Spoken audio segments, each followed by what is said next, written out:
เว้าเสียงนอกฟิล์มเนี่ยในฟิล์มเนี่ยบางทีคนที่นั่งฟังอยู่ทางบ้าน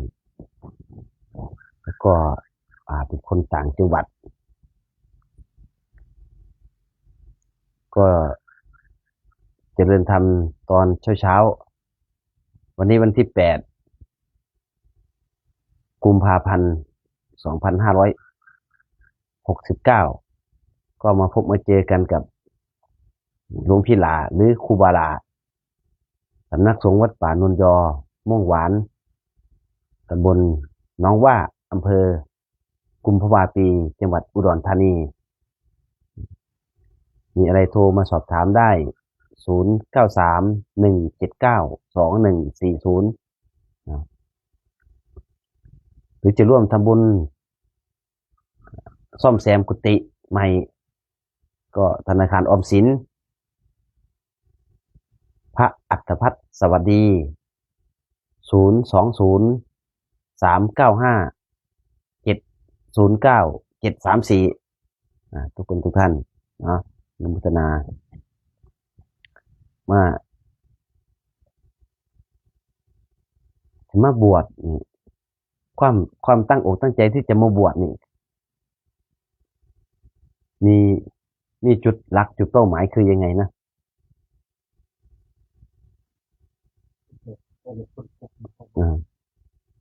อันนี้ก็คุยกับญาติโยมที่ท่านจะมาเตรียมตัวบวชมาคุยกับพระพูดกับพระวันนี้วันที่8เนี่ยวันอาทิตย์จะถามความตั้งใจคืออยากพ้นทุกข์ถามความตั้งใจว่าอยากพ้นทุกข์ก่อนที่เราจะพ้นทุกข์นี่เราก็ต้องมาดูมาศึกษาก่อนว่าพุทธศาสนาพระพุทธเจ้านี่เป็นยังไงมายังไงก่อนที่เราจะมาเป็นลูกพระตถาคตเราก็ต้องดูก่อนว่าศาสนาเราเป็นยังไงเรามีความศรัทธามากน้อยขนาดไหนมีความศรัทธากับพุทธศาสนาพุทธศาสนาเนี่ยพุทธศาสนาก็คือพุทธะคือผู้ชื่อของพระพุทธเจ้านั่นแหละชื่อของพระพุทธเจ้าศาสนาของพระพุทธเจ้าก็เป็นศาสดาพระพุทธเจ้าเป็นมายังไงพระพุทธเจ้าบำเพ็ญเพียร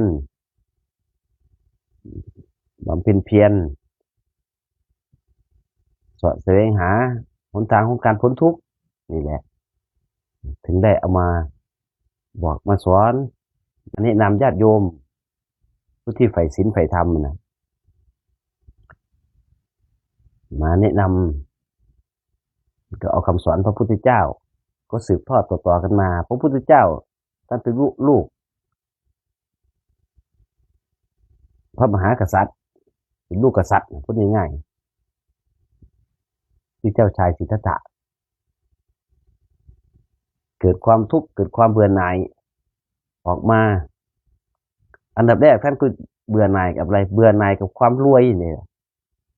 เบื่อหน่ายกับความรวยพอเห็นความรวยแล้วปุ๊บก็คุกคีอยู่กับความรวยเกิดมาก็อยู่กับกองเงินกองทองเกิดมาก็มีแต่ข้าทาสบริวารมีแต่คนรับใช้ออกไปเผชิญข้างนอกก็ไปเจอเด็กน้อยเด็กที่เกิดใหม่ออกไปเจอเด็กเกิดใหม่แล้วก็ไปเจอคนแก่ไปเจอคนเจ็บเจอคนตายเนี่ยมันก็เกิดความทุกข์เข้าไปอีกทำยังไงเราถึงจะพ้นจากตัวนี้ไปเลยเพราะว่าเกิดมาทุกคนก็ต้องเจอแบบนั้นหมดเห็นแบบนั้นหมดท่านก็เกิดความทุกข์ในจิตในใจแล้วทำยังไงถึงจะพ้นทุกข์ก็ออกแสวงหาครูบาอาจารย์ตั้งแต่สมัยก่อนเป็นพราหมณ์ออกแสวงหาครูบาอาจารย์หลายท่านไม่ว่าจะเป็นครูบาอาจารย์ที่เก่งในเรื่องฌานเรื่องญาณเรื่องอิทธิฤทธิปาฏิหาริย์ก็ไปศึกษาร่ำเรียนมาจน หมดที่กับหมดทุกครูบาอาจารย์แล้วที่จะสอนก็เรียนจบหมดทุกศาสตร์ทุกแขนงก็ยังไม่พ้นทุกข์อยู่นะก็ยังไม่พ้นทุกข์อยู่ออกไปเผชิญทรมานตัวเองทรมานกายก็ทรมานอดน้ำอดข้าวนอนบนน้ำนั่งบนน้ำทำทุกวิถีทางก็ยังไม่พ้นทุกข์อยู่จนได้มารู้ว่าโอ้อันไหนที่มันเป็นมัชฌิมาอันไหนที่มันเป็นทางสายกลางทรมานตัวเองมากเกินไปมันก็ไม่เป็นมัชฌิมาอดข้าวอดน้ำเกินไปถ้าไม่เป็นมัชฌิมาแล้วมันก็ไม่เห็นมันก็ไม่พ้นไม่หลุดไม่พ้นมันก็เริ่มมาฉันข้าวฉันข้าวก็ฉันพออิ่มพอประมาณไม่ให้ฉันเยอะทีนี้ฉันเยอะมันก็เลยไปอีกเลยมัชฌิมาไปอีกที่บ้านมันก็ไม่เป็นกลางนั่นก็เริ่มเห็นธรรมะเริ่มเห็นความเป็นจริงขึ้นมาจนท่านได้บรรลุธรรมบรรลุสัจธรรมความเป็นจริงบรรลุเรื่องความทุกข์สมุทัยนิโรธมรรคนี่แหละอริยสัจสี่สัจธรรมความเป็นจริงความทุกข์มันเกิดจากไหนในเมื่อเราอยากจะพ้นทุกข์ใช่ไหมพูดเมื่อกี้นี่เมื่อกี้นี่พูดว่าเราอยากจะพ้นทุกข์เราก็ต้องดูอย่างยกตัวอย่างง่ายๆหรือว่าอุปมาอุปไมยเนี่ยของหวานที่มันวางอยู่ข้างหน้านี่มันหวานบ่สมมุติว่าเราเอาของหวานมาวางไว้ข้างหน้านี่มันหวานบ่ไม่หวานทำไมถึงไม่หวานยังไม่ได้กินครับเราก็รู้อยู่นี่เห็นไหมนั่นเราต้องเอามาใส่ลิ้นเอามาใส่ปากก่อนมันถึงจะรู้ว่ามันหวานหรือไม่หวานเผื่อของหวานมันขมเลยเขาใส่อย่างอื่นเข้าไปเนี่ยนั่นแหละเขาเรียกว่าให้อยู่กับปัจจุบันขณะปัจจุบันก็คือเอาของหวานมาใส่ลิ้นมันก็จะรู้รสชาติของมันรู้รสชาติว่าเป็นของหวานของมันของเปรี้ยวของยังไงมันก็จะรู้ในปัจจุบันนั่นแหละพระพุทธเจ้าถึงว่าเอาปัจจุบันขณะนี้เนี่ยสำคัญที่สุดคือปัจจุบันถ้าสมมุติว่าเป็นก้อนหินมันหนักไหมถ้าวางไว้เฉยๆเอาก้อนหินวางไว้นี่ก้อนหินประมาณนี้วางไว้มันหนักบ่ไม่หนักเลยมันก็หนักต่อตัวเมื่อเป็นไปยกมันขึ้นไปแบกมันขึ้นมันถึงจะหนักนั่นก็ปัจจุบันขณะมันก็หนักไปยกมันขึ้นนะยกหินแต่ถ้าไม่ยกล่ะเอาวางไว้ล่ะมันหนักไหมมันก็ไม่หนักเห็นไหมก็เอาปัจจุบันขณะเป็นหลักเป็นเกณฑ์พระพุทธเจ้าท่านบรรลุธรรมะให้ทุกคนได้รู้สัจธรรมความเป็นจริงอย่างถ้ายกตัวอย่างเป็นต้นไม้เนี่ยเป็นต้นไม้นี่มันจะมีแต่โคนต้นก็ไม่ได้มีแต่รากเฉยๆก็ได้ไม่ล่ะถ้ามันไม่มีลำต้นขึ้นไปมีลำต้นขึ้นไปแล้วมันก็มีอะไรมันก็มีกิ่งก้านขาสาขาออกไปมีกิ่งก้านสาขามันก็ต้องมีใบไม้เขามียอดไม้นะแล้วเอาอะไรเป็นหลักเอาอะไรเป็นตัวยึดก็เอารากไม้กับโคนต้นเป็นหลักมันก็มีฐานของมันอยู่ก็เหมือนกันเราก็ต้องมีฐานรู้ฐานรู้ที่มาที่ไปของศาสนารู้ที่มาที่ไปของการปฏิบัติภาวนาถ้าเราไม่รู้จักที่มาที่ไปรู้จะพัฒนาปฏิบัติไปภาวนาเพื่อพัฒนาจิตพัฒนาใจให้เราพ้นออกจากความทุกข์ก็ไม่ได้เราต้องรู้ก่อนรู้อะไรรู้ฐานตรงนี้รู้ฐานคือกรรมฐาน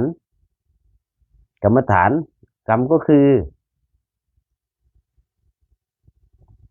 ความประพฤติเรานี่แหละ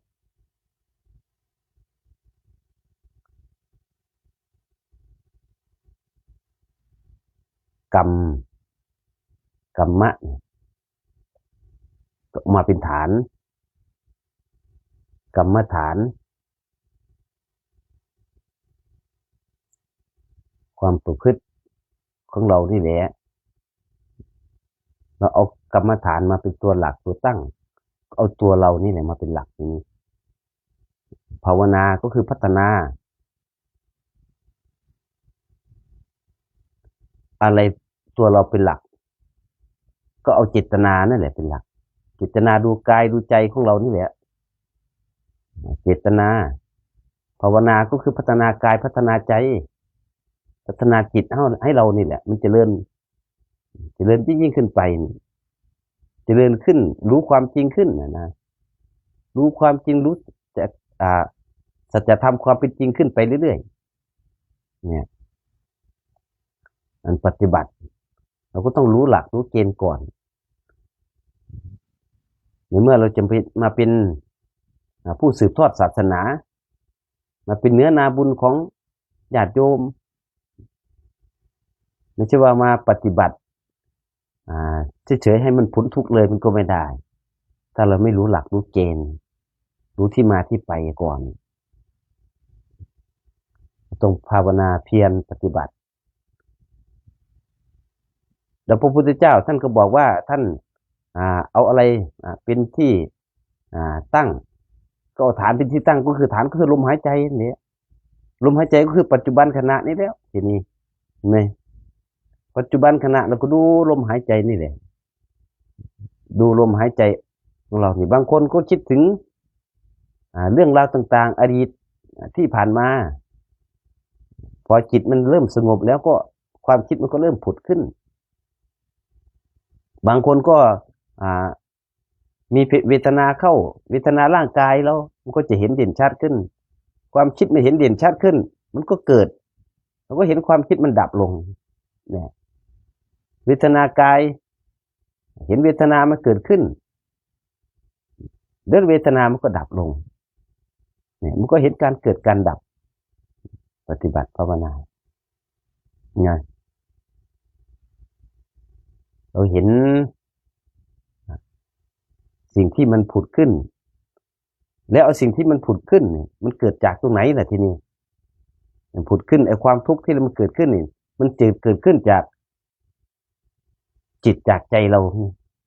ทุกสิ่งทุกอย่างที่เกิดขึ้นนี่ล้วนแต่มีเหตุทั้งนั้นก็เหมือนกับที่อุปไมยเมื่อกี้นี่เห็นว่าของหวานเนี่ยเหตุก็คือเราเอาของหวานมาใส่ปากของหวานมาใส่ปากมันก็เกิดอะไรเกิดลิ้นเราไปสัมผัสมันถึงรู้รสชาติว่าเป็นรสหวานเนี่ยมันถึงรู้รสชาติมันรู้ตอนไหนก็ตอนอยู่ที่ปัจจุบันขณะนั่นแหละปัจจุบันที่เราเอาของหวานใส่ปากเรานะเหมือนกันเลยการภาวนาถึงบอกว่าให้อยู่กับปัจจุบันขณะนี้ภาวนาให้มันเห็นสิ่งที่มันเกิดขึ้นจากจิตจากใจความทุกข์ก็เกิดจากจิตจากใจแล้วอะไรเป็นเหตุเนี่ยทุกสิ่งทุกอย่างมันเกิดจากเหตุมันมีเหตุของมันหมดเนี่ยของหวานเหตุเกิดจากไหนเกิดจากที่เราเอามาชิมเลยดิถึงรู้มันมันเกิดจากเหตุหมดทุกอย่างมันเป็นเหตุเป็นปัจจัยของมันอยู่ความทุกข์เกิดจากที่ไหนส่วนมากนี่ไอ้ทุกข์หนักที่สุดเป็นทุกข์เพราะจิตเพราะใจเรานั่นแหละจิตเราเป็นยังไงล่ะมันก็ไปเห็นไปได้เห็นไปได้ยินไปได้กินไปได้ลิ้มรสไปได้สัมผัส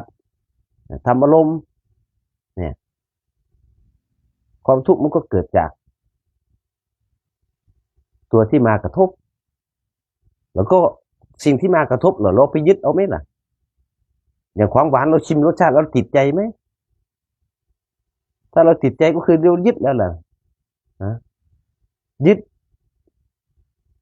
มีลูกเราก็ยึดลูก มีเมียเราก็ยึดเมียมีรถเราก็ยึดรถเรียกว่าอุปทานขันธ์มีบ้านก็ยึดบ้านมีที่ดินก็ยึดที่ดินไปถือเอายึดเอาเป็นของตนเนี่ยมันก็เป็นทุกข์ทีนี้ไงมันทุกอย่างมันมีเหตุมีปัจจัยของมันเกิดจากเหตุถ้าเรารู้เหตุรู้หลักที่มาที่ไปของความทุกข์แล้วนี่เราถึงจะหลุดจะพ้นจากความทุกข์ได้ดิเรามีเหตุเป็นปัจจัยของมันอยู่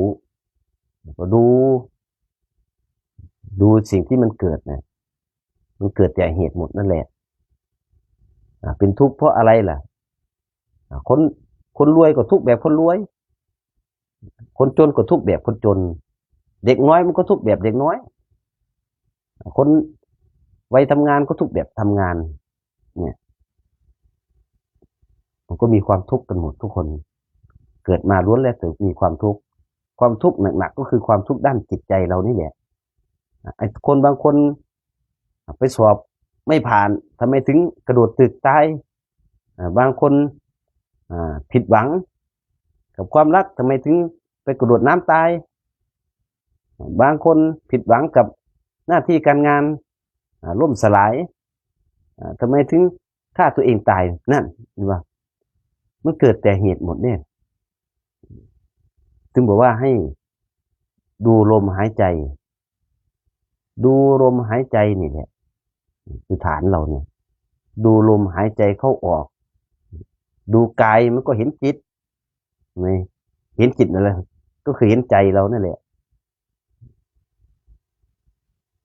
ดูจิตเห็นจิตมันก็เห็นธรรมท่านเนี่ยเห็นธรรมะก็คือความเป็นจริงนี่แหละถ้าจะทำความเป็นจริงเห็นธรรมะเราเห็นอะไรกันผู้ใดเห็นธรรมผู้นั้นเห็นเราน่าตถาคตนั่นแหละ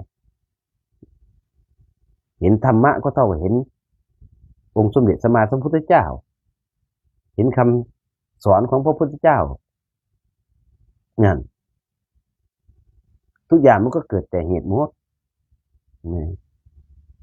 ปฏิบัติภาวนาเพื่อจะพ้นทุกข์พ้นโศกมันจะหลุดจะพ้นได้ก็ต่อเมื่อเราสร้างเหตุอะไรล่ะพระพุทธเจ้าท่านบอกว่าให้ถ้าเป็นโยมธรรมดานี่อุบาสกอุบาสิกาก็ให้ทำอะไรก็ทานศีลสมาธิปัญญาทานเฉยๆนี่มันก็ได้แต่บุญมันไม่เกิดปัญญาทานเฉยๆนี่ได้แต่บุญแค่นั้นเองกุศลมันไม่มีกุศลนั่นแหละเป็นปัญญาไม่รู้จักรักษาศีลไม่รู้จักทำสมาธิในเมื่อไม่รู้จักรักษาศีลไม่รู้จักทำสมาธิแล้วปัญญามันจะมาได้ยังไงล่ะทีนี้มีแต่ทานอย่างเดียวทานอย่างเดียวมันก็ไม่เกิดปัญญามันก็จะเป็นหลงในบุญในทานไปซะแล้วแล้วก็ดู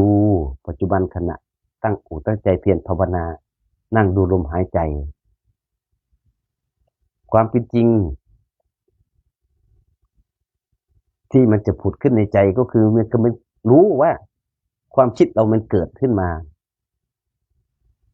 แล้วมันเกิดขึ้นมาแล้วมันก็ดับเป็นเหมือนกับคนเราเกิดมาเกิดแล้วมันก็ดับเดี๋ยวมันก็ตายทุกคนเลยไม่ยกเว้นใครเลยไม่ยกเว้น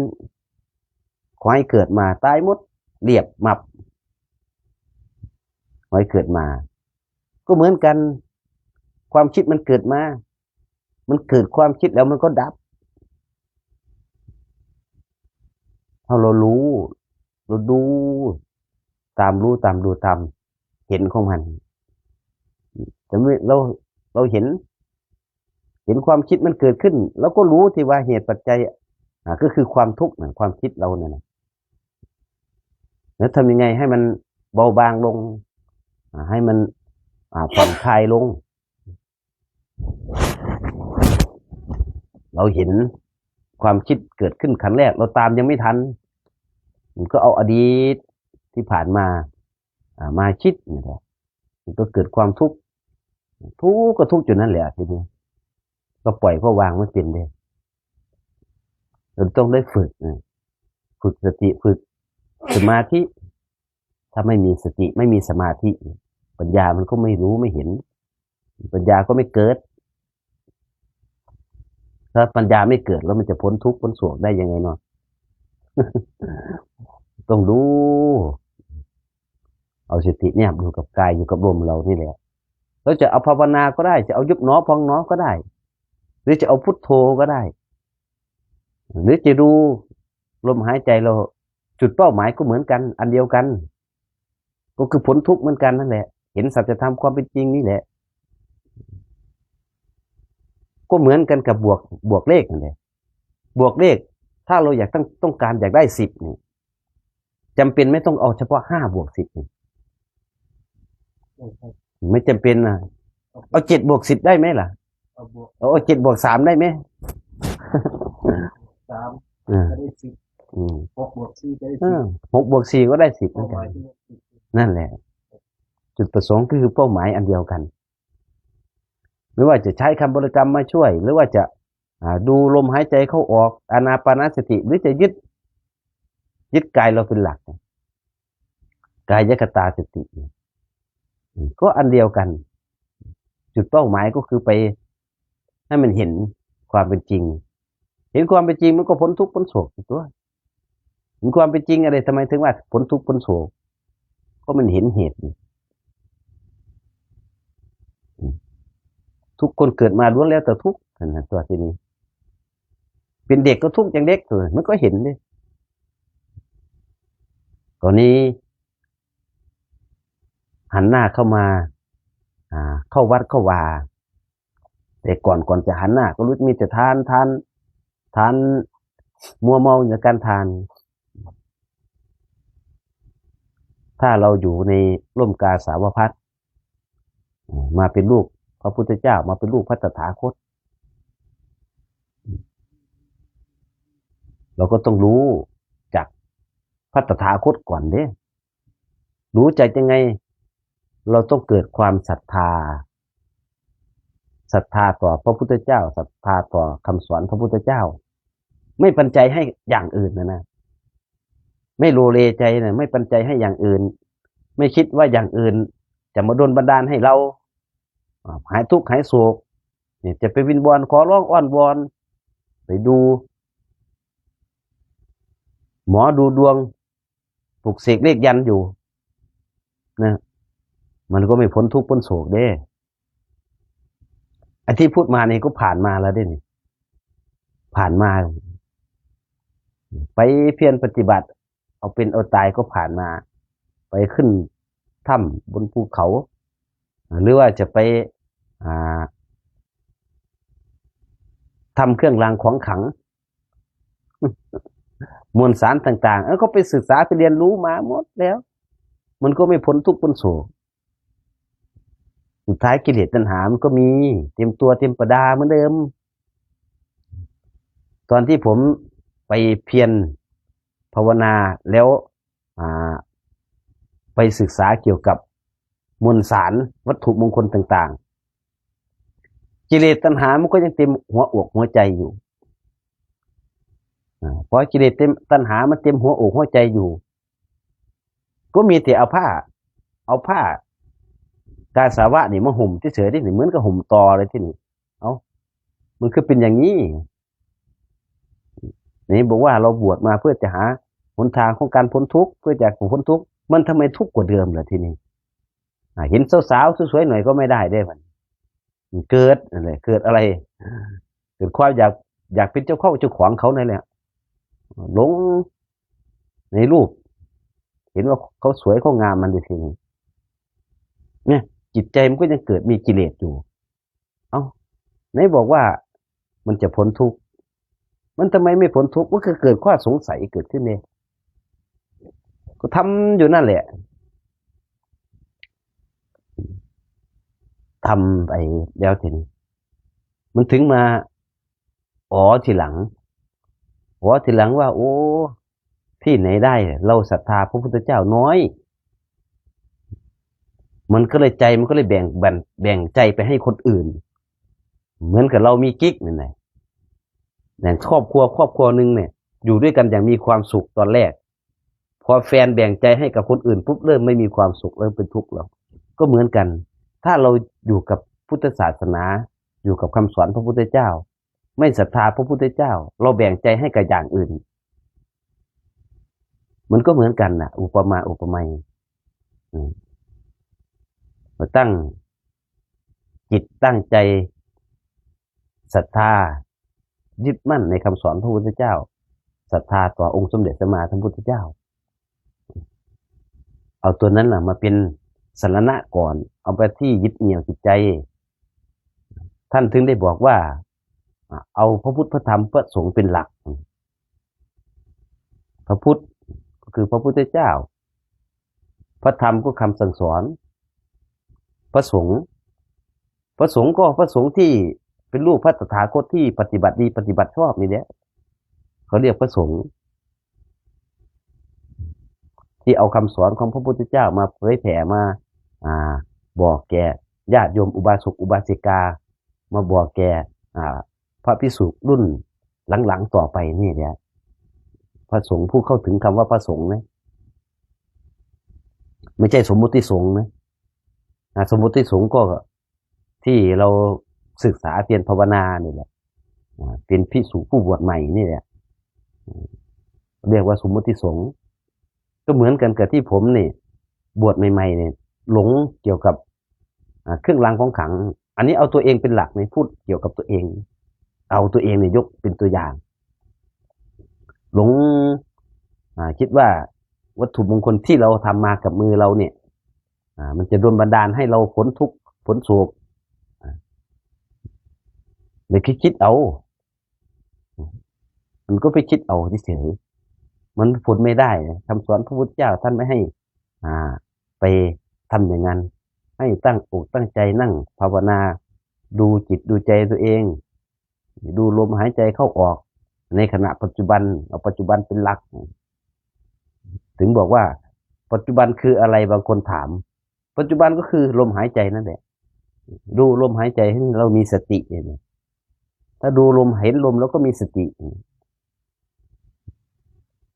อยู่กับเนื้อกับตัวเรานี่ไม่วอกแวกไปทางไหนก็เพียรภาวนาตั้งอกตั้งใจดูนั่งดูอยู่นั่นแหละนั่งดูไปแล้วสิ่งที่มันเกิดขึ้นก็คือความท้อเลยนั่งนานไปก็ท้อใจก็ทุกข์แต่กายมันก็จะเกิดปรากฏขึ้นมาเกิดเวทนาทางจิตทางใจขึ้นมาเกิดเวทนาทางกายขึ้นมาเกิดความคิดฟุ้งซ่านขึ้นมามันก็จะเด่นชัดขึ้นมาตามหลังตามลำดับมันแล้วก็ตามให้มันทันเลยตามให้มันทันมันถ้าเราตามความคิดทันมันก็จะรู้ว่าอันนั้นไม่ใช่ของเรากายนี่ก็ไม่ใช่ของเราได้เริ่มรู้ความเป็นจริงว่าสิ่งทั้งหมดทั้งมวลนี่ในร่างกายเรานี่ไม่ใช่ของเราความคิดก็ไม่ใช่เรามันคิดเราไม่ได้คิดเราก็จะเริ่มเห็นเริ่มรู้ความเป็นจริงบางคนก็บวชมาครั้งแรกๆเหมือนกับผมเนี่ยผมบวชมาครั้งแรกๆผมก็เข้าใจผิดเหมือนกันความเข้าใจผิดนั่นแหละคือความหลงว่าพระต้องเหาะเหินเดินอากาศได้แต่มีอิทธิฤทธิปาฏิหาริย์อันนี้ก็หลงไปหลงว่าผ้าเหลืองเอามาห่มแล้วนี่เรากลายเป็นพระเลยนี่อันนี้ก็หลงอีกเหมือนกันนี่โดยที่เรายังไม่เพียรยังไม่ภาวนายังไม่ไปถึงไหนแล้วพอได้ห่มผ้าเหลืองเข้าไปแล้วคิดว่าตัวเองเหนือกว่ามนุษย์ธรรมดาเลยทีนี้หลงในผ้าเหลืองเนี่ยคิดว่าตัวเองวิเศษวิโสเลยทีนี้เจอคำถามของครูบาอาจารย์ท่านถามว่า เป็นพระหรือยังคำถามคำนี้นี่ตอนแรกเราก็ยังไม่เข้าใจก็ตอบแบบโง่ๆตอบว่าเป็นแล้วก็ห่มผ้าอยู่นี่ ที่จริงความหมายเรายังไม่เข้าใจความหมายนี่ความหมายของครูบาอาจารย์ก็มาเจออีกคำถามอีกคำถามหนึ่งบวชมาเพื่ออะไรอีกนี่เนี่ยมันมันชนตึกในจิตในใจเลยชนตึกเข้ามาเลยโอ้ถึงมาได้สติว่าเราบวชมาเพื่ออะไรโดยที่ครั้งแรกเนี่ยตั้งความหวังไว้นั่นแหละตั้งใจว่าจะบวชเพื่อพ้นทุกข์เหมือนกันนั่นแหละแต่เหตุการณ์มันพาไปเลยเหตุการณ์มันพาไปเราก็ลืมสิ่งที่เราตั้งไว้ครั้งแรกนะความคิดมันก็เปลี่ยนแล้วที่นี่เห็นเขาไปสวดมนต์ได้เงินเยอะแยะได้ซื้อรถได้สร้างวัดสร้างวาได้ทำนู่นทำนี่เราก็เริ่มหลงเลยโอ้ไหนได้มันได้ตังค์ด้วยตัวนี่เนี่ยมันก็เริ่มหลงไปได้ทีนี้หลงในทรัพย์ในสิ่งนี้ไปแล้วที่จริงตัวเองหนีออกมาจากสิ่งนั้นเนี่ยหนีออกมาจากสิ่งที่มันวุ่นวายหนีออกมาจากสิ่งที่มันเป็นกิเลสเป็นตัณหาเราก็ยังไม่รู้พอความไม่รู้แล้วมันก็เลยเป็นหลงก็เลยไปทำแต่ถ้าไม่ไปทำมันก็ไม่มีเรื่องราวมาเล่าสู่กันฟังหรอกไม่มีประสบการณ์มาเล่าสู่กันฟังแต่เราก็ยังก็หลงเดี๋ยวถ้าไม่หลงมันก็คงจะไปได้ไกลมากมายเยอะแยะไปได้ไกลแหละนั่นแหละอันนี้ก็เล่าเป็นประสบการณ์ให้ฟังว่าเราบวชมาเราก็ต้องศึกษาเกี่ยวกับศาสนาศึกษาแล้วเราก็ต้องศรัทธาในศาสนาศรัทธาต่อคำสอนพระพุทธเจ้าศรัทธาต่อองค์เสด็จสมมาสัมพุทธเจ้าว่าท่านลำบากขนาดไหนออกไปสมัยก่อนกับสมัยนี้เนี่ยสมัยก่อนเขาเอาคนสมัยก่อนไปบวชนะสมัยนี้เขาก็เอาคนสมัยนี้มาบวชเหมือนกันสมัยนี้เขาเอาคนปัจจุบันนี่แหละมาบวชเนี่ยเขาไม่ได้เอาคนสมัยก่อนมาบวชเลยเราก็อยู่กับโลกอยู่กับสิ่งที่เขาบอกว่ามันเจริญด้านวัตถุนี่แหละก็อยู่กับโลกไปนี่แหละกิเลสตัณหามันก็เยอะขึ้นเรื่อยๆสมัยก่อนพระพุทธเจ้าท่านเดินเอาอย่าแต่ว่าสมัยก่อนเอาตอนที่เราเป็นเด็กเนี่ยเอาเปรียบตอนที่เราเป็นเด็กเนี่ยเกิดขึ้นมาเนี่ยถนนมีแต่ถนนแดงถนนลูกรังนี่รถวิ่งไงง่องนี่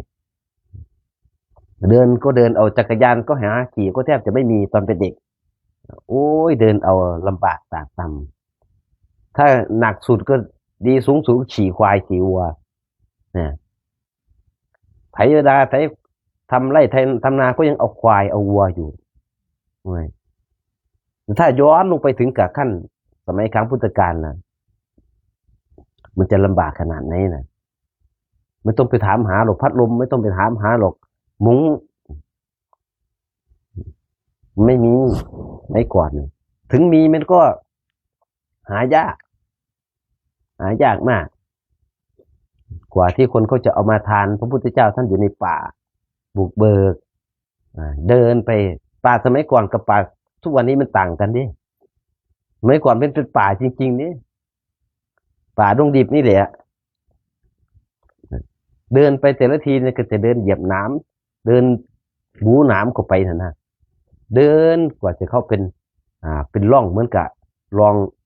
คลองหนูเป็นคลองหนูไหมกว่าจะเป็นคลองหนูเนี่ยโอ้ยใช้เวลานานดิ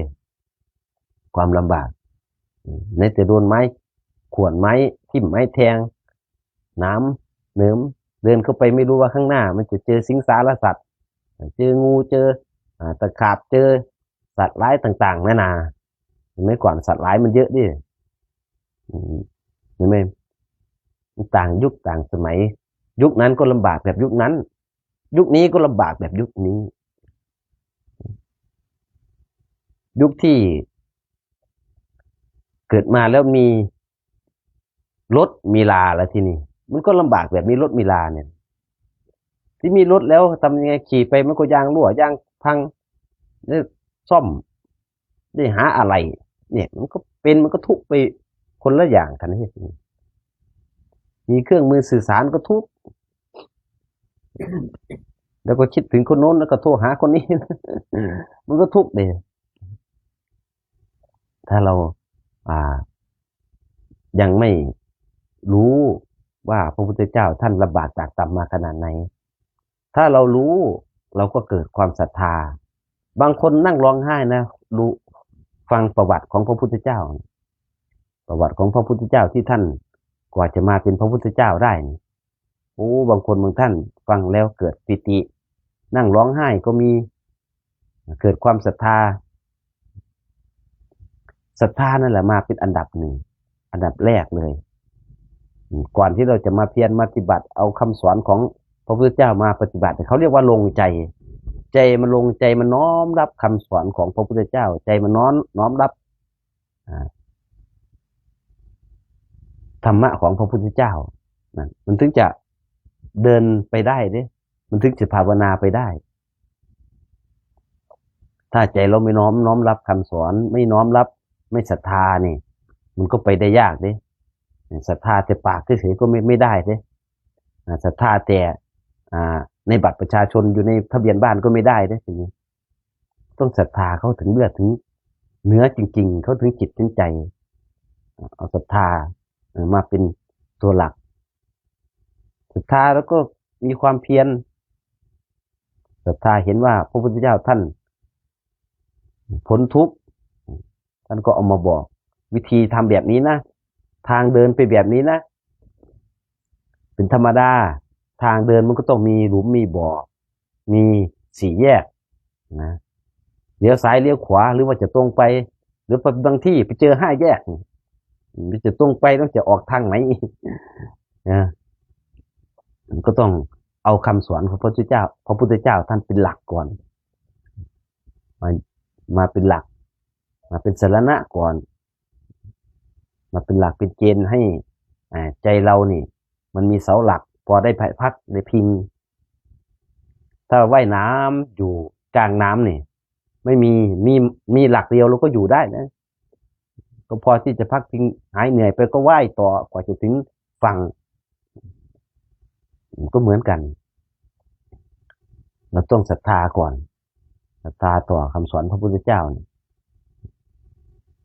เราก็ลองดูแต่ก่อนเคยภาวนาพุทโธมีคำบริกรรมก็ลองเปลี่ยนแนวตัวเองดูก็ได้จากที่เราเคยบวกเลข5 บวก 5เป็น10เราก็ลองบวกเอา7 บวก 3เป็น10ดูสิก็ลองเปลี่ยนดูทดลองมันก็ไม่เสียหายเอาอะไรล่ะก็เอาอานาปานสติก็ลองเปลี่ยนวิธีบวกดูไม่จำเป็นต้องเป็น7 บวก 3ก็ได้ทีนี้ถ้าเราเข้าใจแล้ว8 บวก 2ได้ไหมถึง10ไหมนั่นมันก็มีถ้าเราเข้าใจเรารู้แล้วรู้หลักรู้เกณฑ์แล้วนี่ไม่ต้องห่วงเราจะเอาอะไรบวกกันขอให้มันได้10เราก็รู้จำเป็นไม่ต้องเอา8 บวก 2ทีนี้เอา9 บวก 1ได้ไหมก็ได้เนี่ยมันก็เหมือนกันแต่อันดับแรกเราก็ต้องศรัทธาก่อนมาเป็นอันดับเพียรบารมีหรือว่าเพียรบารมีก็คือวิริยะนี่แหละความเพียรนี่แหละ ความเพียรทำยังไงเราถึงจะ ศรัทธาทำยังไงถึงจะมีความเพียรเราก็เกิดความพึงพอใจ เกิดขึ้นความพึงพอใจก็คือฉันทะนี่แหละเกิดความพึงพอใจที่เราจะตั้งอกตั้งใจทำนี่แหละ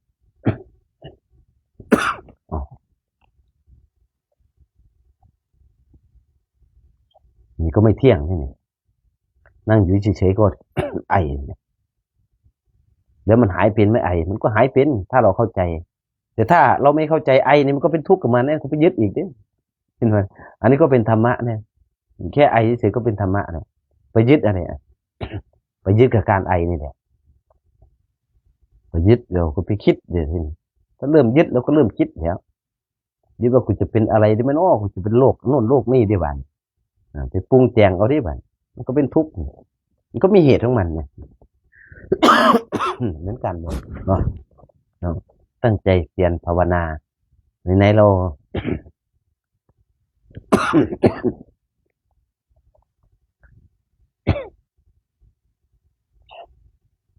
ในเราก็จะมาเพียรให้มันพ้นทุกข์เพียรเพื่อเห็นสัจจะความเป็นจริงเราก็ตั้งอกตั้งใจเอาภาวนาเนาะวันนี้เราคุยกันนอกรอบเรื่องอื่นว่าจะเป็นเรื่องอัฐบริขารจะบอกบุญญาติโยมก่อนจะต่อเติมกุฏิแล้วก็ห้องน้ำใหม่ก็บอกบุญหน่อยหมายเลขบัญชีธนาคารออมสินเด้อตอนกลางวันที่ไม่ได้ถ่ายทำให้ดูก็เพราะว่าญาติโยมเขาไม่ได้เข้ามาเพราะมันเป็นช่วง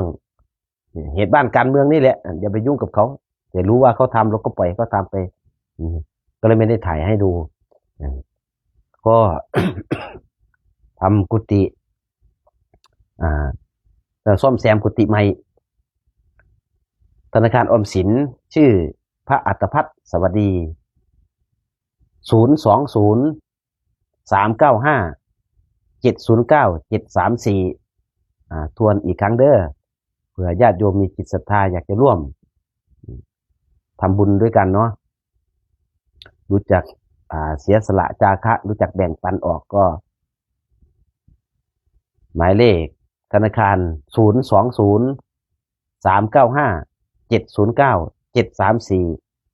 020-395-709-734วันนี้ก็พอแค่นี้เอาสาธุ